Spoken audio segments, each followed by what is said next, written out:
हर department में दिल्ली को लूटा जा रहा है। दिल्ली के जो एम्प्लॉयज है उनकी सैलरी तक नहीं दी जा रही है। तो ये तो एक तरह से राष्ट्रद्रोह कर रहे हैं। कौन जनता पसंद कर रही है? यही रीजन है 62 सीटें आगे कोई नहीं कर रहा पसंद। और दिल्ली के खास तौर से जो नागरिक भाई बहन है, अगर दिल्ली को बचाना होगा तो इस केजरीवाल सरकार को उखाड़ फेंकना होगा। एलजी कर तो रहे हैं, एलजी करते हैं तो इनको दर्द होता है, फिर उनके यहाँ घेराव करते हैं, बवाल करते हैं। देखिए अरविंद केजरीवाल जी को पता है कि उनका हश्र बुरा होगा। उन्होंने देश के साथ गद्दारी की है, देश के साथ द्रोह किया है। बिल्कुल। उन्होंने बांग्लादेशियों को बसा करके इस देश के अंदर दिल्ली बारूद के ढेर पे। अगर बीजेपी दिल्ली में विधानसभा चुनाव में जीत हासिल कर लेती है तो किसे मुख्यमंत्री बनाया जाए? नहीं, देखिए मुख्यमंत्री कौन बनना नहीं बनना है, हमारे यहाँ तो कमल का फूल मुख्यमंत्री होता है। तो देखिए मुस्लिम गद्दारी कर रहा है भाजपा के साथ। ये मुस्लिम ने गद्दारी की है, उनको सारी चीजें हमने दी हैं। एक भी नहीं कह सकते कि मैंने मोदी जी ने हर चीज बराबर दी, उनके लिए दिन रात काम किया, और उसके बाद अगर उनके खिलाफ खड़े हो गए, वोट नहीं दिया, उन्होंने भाजपा के साथ नहीं मोदी जी के साथ गद्दारी की। नमस्कार, आप देख रहे हैं एनएमएफ न्यूज। मैं आपके साथ शबनम, और इस वक्त हमारे साथ मौजूद हैं गाजियाबाद के लोनी से विधायक नंद किशोर गुर्जर जी। बीजेपी के फायर ब्रांड नेता हैं, हर बात पर मुखर होकर बोलते हैं, हिंदुत्व की राजनीति भी अच्छे से करते हैं। इसी बीच अभी यूपी की सियासत पर तो हमने बात कर ली, लेकिन अब बात करेंगे दिल्ली की सियासत पर। सर, आपका बहुत बहुत स्वागत है। सर, जिस तरीके से दिल्ली में एक शराब घोटाला बहुत हाईलाइट हो रखा है, इस वक्त दिल्ली के मुख्यमंत्री खुद जेल में है शराब घोटाले की वजह से, और वो अक्सर आरोप लगाते रहे हैं कि बीजेपी साजिश रचती है, उसकी वजह से ये कोई घोटाला नहीं है, बीजेपी की वजह से वो जेल में है। तो इस पर आप क्या कहना चाहेंगे? बीजेपी पर मुखर होकर आम आदमी पार्टी ये आरोप लगाती है। नहीं, मुखर होकर लगाती है तो इस बात में कोई दम है क्या? ये पॉसिबल है? इस तरह का किसी सीएम को जेल भेजा जा सकता है? बिल्कुल नहीं। ये तो सीएम तो ममता बनर्जी भी हैं, कर्नाटक में भी हैं, और तमाम जगह पे सीएम है। हाँ, ये बात सही है कि कांग्रेस की कल्चर पे आम आदमी पार्टी लगातार बढ़ी है, और कांग्रेस का अर्थ ही करप्शन है। तो इसलिए केजरीवाल जी ने उनसे सीख ले ली, क्योंकि केजरीवाल जी ने कहा था कि दुनिया इधर से उधर हो सकती है, हम कांग्रेस के साथ नहीं जाएंगे। बिल्कुल। आज वो कांग्रेस के साथ हैं, कांग्रेस से मिलकर लड़ रहे हैं। तो जो संगत का असर पड़ता है उनके ऊपर आया है, और वो घोटालों की सरकार है पूरी। ये जो बता रहे हैं तो बहुत छोटी बात है। हर डिपार्टमेंट में दिल्ली को लूटा जा रहा है। दिल्ली के जो एम्प्लॉयज है उनकी सैलरी तक नहीं दी जा रही है। तो ये तो एक तरह से राष्ट्रद्रोह कर रहे हैं। अगर आप फ्री के कल्चर की बात उठा रहे हैं, जैसे बिजली पानी, जिस कॉन्सेप्ट पे कांग्रेस काम करती थी, उसी कॉन्सेप्ट पे आम आदमी पार्टी काम कर रही है, लेकिन जनता तो उन्हें पसंद कर रही है। कौन जनता पसंद कर रही है? यही रीजन है 62 सीटें आगे। कोई नहीं कर रहा पसंद। उन्होंने जिस तरह से, मैंने फिर कहा अभी, और फिर आपके सामने पूरी जिम्मेवारी के साथ कह रहा हूँ, और दिल्ली के खास तौर से जो नागरिक भाई बहन है, अगर दिल्ली को बचाना होगा तो इस केजरीवाल सरकार को उखाड़ फेंकना होगा। उन्होंने रोहिंग्या और बांग्लादेशियों की, मैं चुनाव आयोग से भी आपके माध्यम से अपील करना चाहता हूं कि यार, रोहिंग्या और बांग्लादेशियों ने 10 लाख रोहिंग्या और बांग्लादेशी दिल्ली और एनसीआर में बसा है। एनसीआर में जो उत्तर प्रदेश में भी रह रहे हैं, हरियाणा में रह रहे हैं, वोट उनकी दिल्ली में है, और उनको फ्री राशन कार्ड है। मेरे यहाँ पकड़े गए हैं, मैं प्रमाण के साथ कह रहा हूँ। आप ही के दूसरे मीडिया के साथियों ने वो पूरा का पूरा स्टोरी की थी, और उनको पकड़वाया था हमने। उनके पास राशन कार्ड दिल्ली के थे, रहते थे मेरे पास लौनी में। तो वोट के लिए वो जो केजरीवाल जी ने जो पाप किया है इस देश के साथ, मतलब इससे बड़ा राष्ट्रद्रोह कोई हो नहीं सकता। तो आने वाले टाइम में चुनाव आयोग ध्यान दे, और वोटिंग पे खास तौर से जो लोग दिल्ली को सेफ चाहते हैं वो लोग पूरी तरह से लगें। भारतीय जनता पार्टी की जिम्मेवारी इसमें ज़्यादा है। तो बीजेपी के कार्यकर्ता एक एक वोट पे ध्यान दें, और ये सारी वोट कटवाएंगे तो निश्चित तौर पे 64 से 65 सीट बीजेपी की आएंगी। क्योंकि हर आदमी जो राष्ट्रवादी है, जो देश को चाहता है, चाहे वो किसी मजहब का आदमी है, वो चाहता है कि भारतीय जनता पार्टी हो, जिससे कि दंगे ना हो। आज दिल्ली अनसेफ है, कोई भी त्योहार होता है तो वहाँ दंगे हो जाते हैं। बिल्कुल। बेटियों को काट के फ्रिज में रख दिया जाता है, कोई बोलता नहीं है। कोरोना अगर कहीं से चलता है तो मरकज से, दिल्ली से चलता है। तो दिल्ली ने जिस तरह से पूरे देश को एक चैलेंज दिया है, पूरा इंटरनल सिक्योरिटी को केवल वोट के लिए 2 ट्रेन के द्वारा, अरविंद केजरीवाल जी की बड़ी बात कह रहा हूं मैं। एक तो कल गिरफ्तार हो गया है अमानतुल्लाह खान गिरफ्तार, और 2 विधायक और उनके सहयोगी लगातार बांग्लादेशियों को ला करके यहाँ बसा रहे हैं केवल वोट के लिए। तो दिल्ली तो केंद्र शासित प्रदेश है ना, उसमें एलजी भी एक्शन ले सकते हैं। तो क्या मोदी सरकार या प्रधानमंत्री मोदी, या जैसे बांग्लादेशियों की घुसपैठियों की आवाज बार बार उठ रही है कि भारत में संख्या बढ़ रही है, उसके खिलाफ कानून बनना चाहिए, जांच होनी चाहिए, क्या प्रधानमंत्री मोदी दिल्ली में ये कोई बड़ा कदम उठाएंगे? देखिए, दिल्ली में क्या सरकार जो है फिर कहेंगे दखल कर रहे हैं हमारे काम में। ये विभागों का काम है। ये वहाँ के जो एसडीएम्स हैं, जो वहाँ के डिस्ट्रिक्ट मजिस्ट्रेट हैं, उन सब लोगों की ड्यूटी है। वो दिल्ली सरकार एलजी के अंडर आता है ना दिल्ली में। देखिए, एलजी कर तो रहे हैं, एलजी करते हैं तो इनको दर्द होता है, फिर उनके यहाँ घेराव करते हैं, बवाल करते हैं। तो ऐसी सरकार जिसने काम कुछ नहीं किया, केवल वो सरकार में आने के बाद भी कोई मुख्यमंत्री देखा आपने, खुद ही धरने बैठ जाते हैं वो। बिल्कुल, अपनी सरकार में धरने बैठ जाते हैं। तो इस तरह के जो नोटंकी जो चल रही है वो जनता को नकारनी होगी और दिल्ली को बचाना होगा। अच्छा, एक सवाल ये भी है कि मुख्यमंत्री अरविंद केजरीवाल हमेशा ये कहते थे कि मेरी सरकार में जो भी घोटालेबाज होगा सरकार से उसे आउट कर दिया जाएगा, उसका इस्तीफा तुरंत ले लिया जाएगा। तमाम उनके बड़े नेता सत्येंद्र जैन हो, मनीष सिसोदिया हो, संजय सिंह, जैसे ही जेल पहुंचे उनके मंत्री पद उनसे छीन लिए गए, इस्तीफा ले लिया गया। अरविंद केजरीवाल जी जेल में है, वो मुख्यमंत्री पद छोड़ने के लिए तैयार नहीं है। क्या मतलब ये एक ऐसी राजनीति है, उनका ये कहना है कि अगर वो मुख्यमंत्री पद छोड़ देते हैं तो पार्टी को बीजेपी तोड़ लेगी? देखिए, अरविंद केजरीवाल जी को पता है कि उनका हश्र बुरा होगा।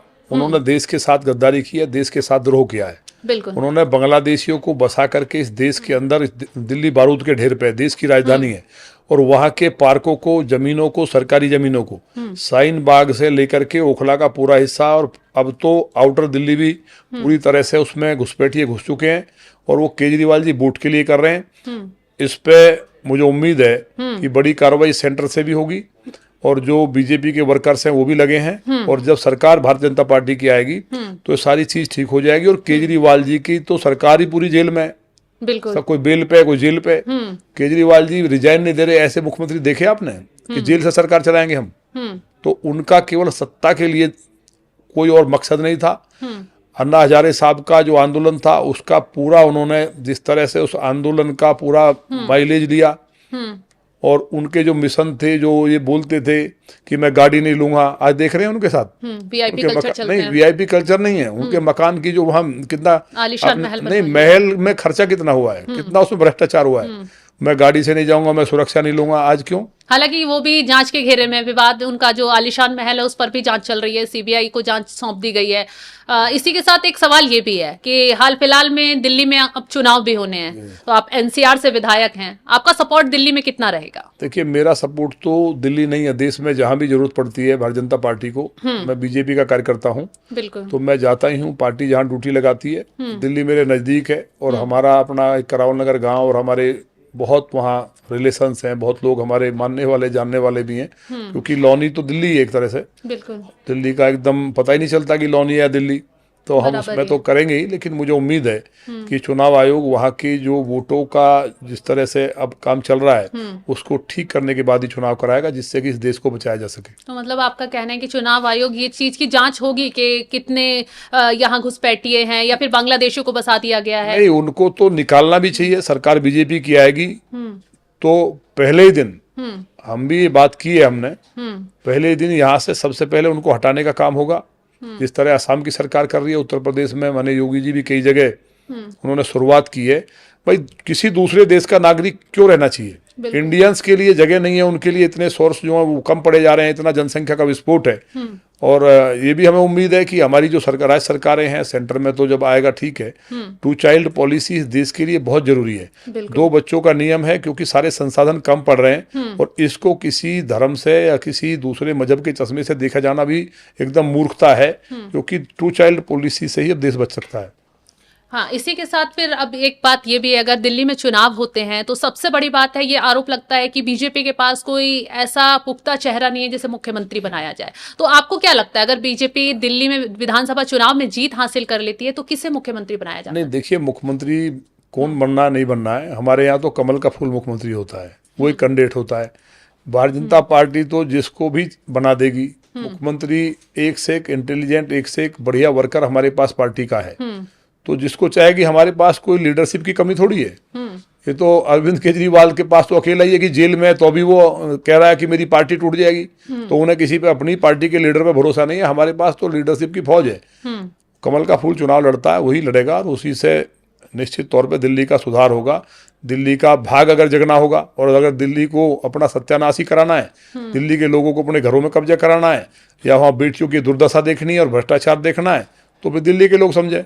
बिल्कुल। और इसी के साथ एक आरोप ये भी लगता है कि वक्फ बोर्ड जो संशोधन बिल लेकर बीजेपी आ रही है, कहीं ना कहीं वो मुसलमानों को चोट पहुंचाने की, मुसलमानों के कानून में दखल देने की, इस तरीके के आरोप बीजेपी पर लगते रहे हैं। और अभी हाल फिलहाल में दिल्ली में वक्फ बोर्ड घोटाला, जिस तरीके से एक विधायक को जेल में भेजा गया, तो वो भी साजिश के आरोप लगा दिए गए कि ये बीजेपी साजिश कर रही है, सर पे चुनाव है, तो इस वजह से मुसलमानों को जानकर टारगेट किया जा रहा है। देखिए वो तो एविडेंस सारी चीजें तो प्रमाण है ना, उसको तो आप कोर्ट में जाइए ना, माने न्यायालय है ना, यहाँ बड़े बड़े सरकारों के फैसले पलटे जा रहे हैं, तो अगर आप ठीक है तो कोर्ट में जाइए। ये सारे भ्रष्टाचार में अकंठ डूबे हुए लोग हैं और जो ये सब तमाम तरह की बातें हैं, इनके द्वारा कही गई बातों का देश ने एक बार लगा था कि अरविंद केजरीवाल ऐसी ड्रेस पहनते थे और साधारण सा बन के रहते थे, आम आदमी है जी टोपी लगा के, तो लोगों को एक भरोसा ये लगा कि ये देश में कोई एक नई एक शक्ति खड़ी हो रही है जो देश के लिए रोजगार की बात करेगी, देश को मजबूत करने का काम करेगी। वो लोग जो टुकड़े टुकड़े गैंग के साथ खड़े हो गए, राष्ट्र विरोधी ताकतों के साथ जा रहे हैं, धारा 370 का विरोध कर रहे हैं, तो उन लोगों को जनता ने देख लिया और अब लास्ट में तो मुख्यमंत्री जेल में चले गए जो बहुत कट्टर ईमानदार थे। बिल्कुल। तो इसलिए ऐसे लोग देश में अगर राजनीति करेंगे तो मैं समझता हूँ कि ये देश के लिए ठीक नहीं है। और मुझे उम्मीद है कि दिल्ली की जनता सब समझदार है, बस सबसे ज्यादा अगर समझदार वोटर हो तो दिल्ली का है। बिल्कुल। तो चुनाव आयोग वोटों को ठीक कर दे, जो वोटर्स है वो तो भारतीय जनता पार्टी को वोट डालने के लिए तैयार बैठा है। तो इसी के साथ एक सवाल ये भी है कि दिल्ली में मुख्यमंत्री अरविंद केजरीवाल, फिलहाल तो पिछली बार 64 सीटें थी, इस बार 62 सीटें आई उनके पास, तो ऐसे में आप दिल्ली के मुख्यमंत्री अरविंद केजरीवाल और योगी आदित्यनाथ की अगर तुलना करें तो आप बेहतर मुख्यमंत्री के तौर पर, हालांकि आप योगी आदित्यनाथ को ही करेंगे। मैं ये नहीं कह रहा, हमारा तो कोई भी मुख्यमंत्री, योगी आदित्यनाथ जी तो बहुत स्ट्रॉन्ग सीएम हैं, लेकिन कोई भी हरियाणा के मुख्यमंत्री सैनी साहब हैं जी, या अपने राजस्थान के कोई भी एक मुख्यमंत्री है, उसके नखून के बराबर भी नहीं है। भाई अरविंद केजरीवाल तो हर चीज पे फेल हुए ना, वो तो पूरी तरह से राष्ट्रद्रोह का जो कर सकते थे।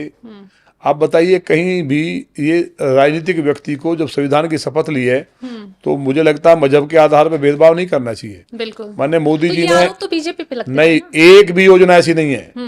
समाजवादी पार्टी की सरकार थी, कब्रिस्तान बनेगा शमशान नहीं।